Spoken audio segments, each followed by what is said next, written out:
Balik lagi di channel aku dan kali ini aku akan menceritakan sebuah cerita urban legend yang terkenal di masyarakat. Aku akan menceritakannya dengan sudut pandang orang pertama. Jadi aku mau kalian simak ceritanya sampai habis dan jangan di skip-skip. Jadi langsung aja kita masuk ke ceritanya. Cerita ini terkait dengan guruku di sekolah. Ia adalah orang yang tak percaya dengan hantu. Tetapi sesuatu yang buruk terjadi padanya dan mengubah pikirannya itu. Saat itu sekolahku terbilang sangat kecil dan berada di desa masa lalu. Sekolah itu bahkan lebih reot dan kumuh. Tetapi dengan donasi dari semua orang, sekolah itu sekarang menjadi lebih luas. Nama guruku adalah Zeng. Dia selalu sibuk dan berdedikasi dalam pekerjaannya. Hari itu dia berada di kantor sekolah sampai larut malam untuk mempersiapkan ujian di hari berikutnya. Segera setelah semuanya selesai, ia bisa merelaksasikan tubuhnya dan meregangkan bahunya. Tapi tiba-tiba saja ia mendengar suara yang datang dari jendela. Suara itu seperti seseorang yang sedang berjalan di halaman sekolah kemudian melemparkan pasir ke dalam ruangan. Ia mendengarkan suara itu dengan seksama. Kemudian menyadari bahwa suara itu semakin keras dan keras. Semakin ia mendengarkannya, suara itu terdengar seperti seseorang yang sedang memindahkan pasir di luar. Berpikir mungkin saja itu adalah siswa yang masih berada di luar di jam itu. Dia perlahan berjalan mendekati pintu untuk melihat. Anehnya ketika ia membuka pintu tidak ada seorang pun di luar. Semuanya masih sangat sunyi. Setelah menggumamkan beberapa kata, ia kembali masuk ke dalam. Ia berpikir bahwa pendengarannya salah atau mungkin hanya angin biasa saja. Jadi ia segera duduk di depan mejanya kemudian melanjutkan pekerjaannya. Tetapi ketika ia baru saja duduk di kursi, suara itu kembali muncul. Kali ini suaranya lebih keras dari sebelumnya. Pada saat ini ia berpikir bahwa seseorang sedang mencoba untuk mengolok-oloknya. Jadi dia berlari dengan cepat kemudian membuka pintu. Dengan mengeluarkan beberapa kata omelan. Tapi suasana di luar masih sama seperti sebelumnya. Itu sangat sunyi. Di luar bahkan tidak ada angin karena cuaca hari itu lebih panas daripada biasanya. Hal ini mulai membuatnya bertanya-tanya dan bingung.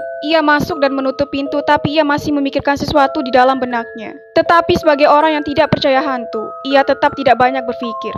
Kemudian ia duduk di depan meja untuk melanjutkan soal berikutnya. Kebisingan itu lagi-lagi terdengar di luar halaman.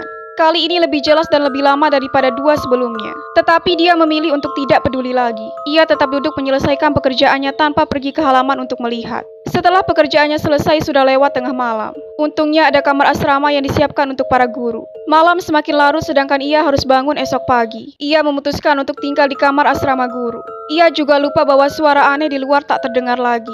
Ia berpikir bahwa seseorang mengetahuinya terlambat jadi ia ingin menakut-nakutinya. Tetapi mereka berhenti ketika mereka bosan. Pada saat ini udara masuk dari pintu dan mengejutkannya.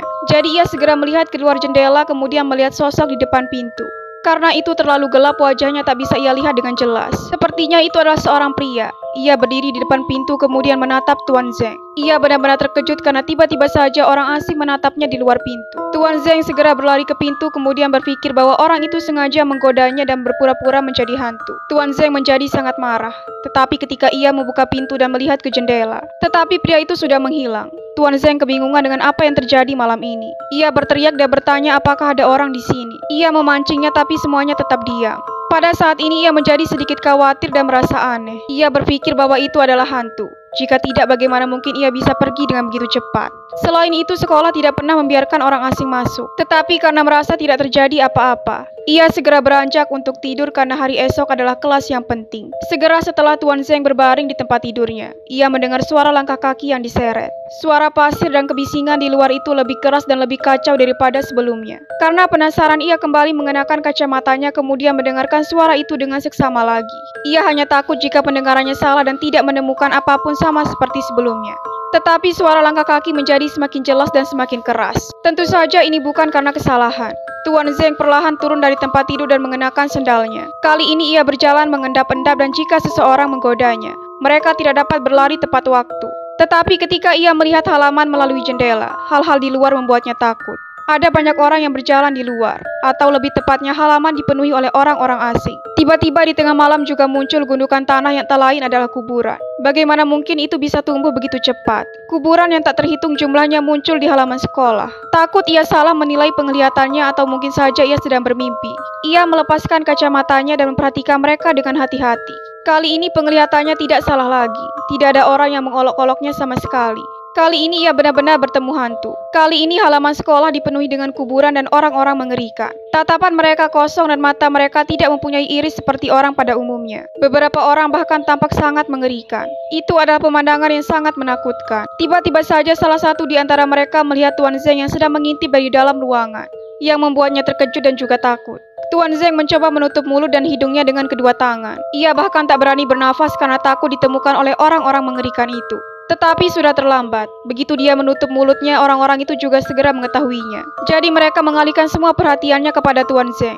Orang-orang ini sangat mengerikan, bahkan kepala mereka mengarah ke belakang. Seolah-olah sudah patah kepala mereka tergantung dan sangat mengerikan. Setelah itu mereka semua berkumpul dan mendekati kamar Tuan Zeng. Semakin banyak orang-orang yang berbondong ke pintu kamar. Mereka berdiri di luar pintu kaca kemudian melihat ke dalam. Baru sekarang wajah mereka terlihat dengan jelas.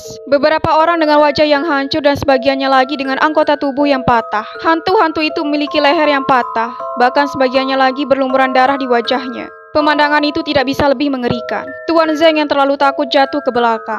Kakinya membeku tidak dapat bergerak lagi. Mereka saling menatap kemudian menempelkan wajah mereka ke kaca. Seolah-olah mereka sedang menonton sesuatu yang menarik. Mereka bisa masuk ke kamar kapan saja. Tuan Zeng hanya bisa berteriak dan menjerit.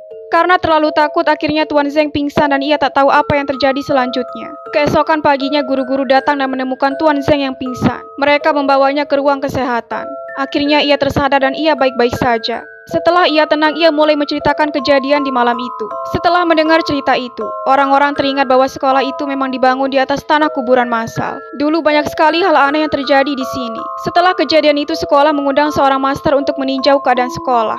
Ia adalah seorang Master Feng. Ia mengusulkan untuk membangun papan batu besar di halaman sekolah. Itu dijadikan sebagai penutup dan juga segel. Dan setelah membangun batu itu, semuanya kembali seperti biasanya. Tidak ada yang pernah melihat hantu dan tidak ada yang takut lagi.